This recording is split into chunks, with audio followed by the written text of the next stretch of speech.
Europe की एक प्रचलित कहानी है। एक राजा अपने बगीचे का हाल देखने गया। वह अधमरे से बड़े वृक्षों, मुरझाई झाड़ियों और पूरे बाग को देखकर हैरान रह गया। राजा पेड़ों की भाषा जानता था। उसने उनसे वजह पूछी तो ओक के वृक्ष ने कहा कि वह मुरझा रहा है क्योंकि वह पाइन की तरह लंबा नहीं हो सकता। चीड़ दुखी था क्योंकि वह बेल की तरह अंगूर उगाने में असमर्थ था और बेल उदास थी क्योंकि वह गुलाब की तरह खिल नहीं सकती थी। सिर्फ वायोला अपनी मस्ती में खिला हुआ और हमेशा की तरह ताज़ा था। वायोला एक जंगली पौधा है जो पागलों की तरह फैल जाता है, सफ़ेद और जामुनी फूलों का अंबार लगा देता है। वह कहीं भी उग जाता है और सदा प्रसन्न रहता है। राजा के पूछने पर वायोला ने कहा, मैंने यह सोचा कि जब आपने मुझे लगवाया था तब आप वायोला ही चाहते थे, कुछ और नहीं।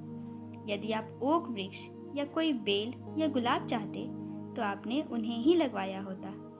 मूलतः मैं जो हूँ उसके अलावा और कुछ हो ही नहीं सकता, इसलिए मैं अपनी पूरी क्षमता के अनुसार वायोला बनने की कोशिश कर रहा हूँ। ओशो कहते हैं, काश जो समझ इस पौधे में है वही आदमी में होती। वायोला का पौधा वही कह रहा है जो अस्तित्व का नियम है।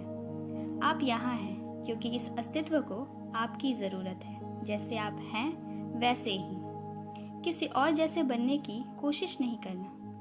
अगर आप निरर्थक होते तो आपकी जगह कोई और होता। अस्तित्व आपको यहाँ होने में, पूरी तरह खिलने में मदद ना करता, वह आपको पैदा ही नहीं करता। ध्यान रहे, अस्तित्व किसी भी व्यर्थ चीज़ को निर्मित नहीं करता है। वह अपनी शक्ति को जाया नहीं करता। आप इस अस्तित्व के विराट चित्र में कुछ बहुत आवश्यक, बहुत ही मौलिक ज़रूरत को पूरा कर रहे हैं। मगर इसे समझने के लिए आपको खुद के ऊपर भरोसा होना चाहिए, खुद का सम्मान और खुद के साथ प्रेम होना चाहिए।